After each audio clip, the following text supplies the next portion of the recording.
Hello friends. तो चलिए, जैसे कि पिछली वीडियो में हम लोगों ने पढ़ा था कि आईपीसी और सीआरपीसी क्या होती है, ठीक वैसे ही हम कंटिन्यू करते हैं कि अब अपराध क्या होता है। ठीक है, तो मान लीजिए सड़क पर 5 लोगों ने किसी आदमी को रोका और डरा धमका के उससे घड़ी, पैसे, चैन इत्यादि सामान ले लिया और अखबार में खबर छपती है कि 5 लोगों ने एक आदमी को सरेआम लूटा। तो क्या लूट है? इसी प्रकार एक और उदाहरण देखिए कि 2 लोग किसी भी बैंक में रात में घुसते हैं और 2 करोड़ रुपए का ताला तोड़कर निकाल लेते हैं और अखबार में छपता है कि 2 लोगों ने बैंक में डकैती डाली। तो क्या यह डकैती है? हम आपको बता दें कि ये दोनों खबर गलत छपी है। ना तो वह लूट थी और ना ही वह डकैती थी। अब ये जानने के लिए कि फिर ये कौन से अपराध हुए, इसके लिए आईपीसी में दिए गए अध्यायों के अध्ययन करना होगा।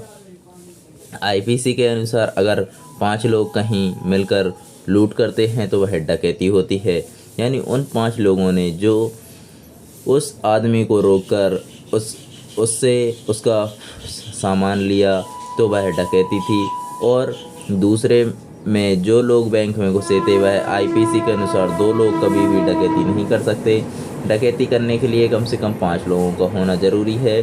किसी को डराना और धमकाना ये डकैती के दौरान किया जाता है। बैंक में 2 लोगों ने रात में पैसे निकाले, इसलिए उन्होंने किसी को ना तो डराया और ना ही धमकाया, इसलिए ये ना तो ना यह डकैती ना हो कि ये चोरी है। अगर दिन में ये लोग गार्ड या लोगों को डराकर बंदूक की नोक पर पैसे ले जाते तो यह लूट होती। अगर 5 लोग होते तो डकैती होती। इन सब चीज़ों के बारे में, या यूं कहें कि इन सब की परिभाषा आईपीसी में मिलती है। अगर कोई चोरी करता है तो आईपीसी के सेक्शन 379 के तहत 3 साल का कारावास और जुर्माना हो सकता है। लेकिन अगर किसी के घर में, बिल्डिंग या किसी परिसर में चोरी होती है तो आईपीसी की धारा 380 के तहत 7 साल का कारावास हो सकता है।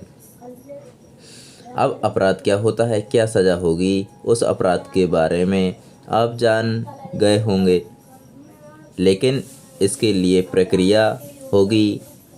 यानी अपराधी कैसे गिरफ्तार किया जाएगा, सबूत इकट्ठा करना, जमानत कैसे दी जाएगी, जमानत के लिए एप्लीकेशन कहाँ दी जाएगी, आरोपी के अपराध या निर्दोषिता को निर्धारित करना, पुलिस को क्या कार्य है, वकील और मजिस्ट्रेट के क्या कार्य है, गिरफ्तारी के तारीख कैसे होंगे, तरीके कैसे होंगे। ठीक है, गिरफ्तारी के बाद व्यक्ति जेल में कितने दिन रखा जाएगा, मजिस्ट्रेट के सामने उसको कब उपस्थित करना होगा, इत्यादि तरह सारी बातें प्रक्रिया के अंतर्गत आती हैं। और सीआरपीसी में मिली संक्षेप में यह जांच, परीक्षण, जमानत, पूछताछ, गिरफ्तारी आदि के लिए सीआरपीसी पूरी प्रक्रिया का वर्णन करता है। आईपीसी अपराध की परिभाषा करती है और दंड का प्रावधान बताती है।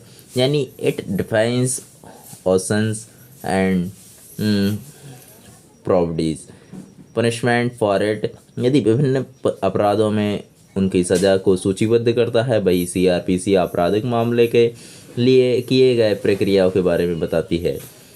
इसका उद्देश्य आपराधिक प्रक्रिया से संबंधित कानून को मजबूत करना है। ठीक है, अब सीआरपीसी में कितनी धारा होती हैं? यह कानून सन 1973 में पारित हुआ और 1 अप्रैल 1974 से लागू हुआ था। सीआरपीसी में कई बार संशोधन भी किया गया है। दंड प्रक्रिया संहिता में 37 अध्याय और कुल 484 धाराएं हैं। ठीक है, भारतीय दंड संहिता में किस जुर्म में लगेंगी, कौन सी आईपीसी की धारा है? आईपीसी सेक्शन 140 जुर्म अवैध हथियार रखना जिनको जान से खतरा हो, सज़ा 2 साल की या जुर्माना। आईपीसी सेक्शन 420 जब कोई व्यक्ति या संस्था बेईमानी या फर्जीवाड़ा करता है 7 साल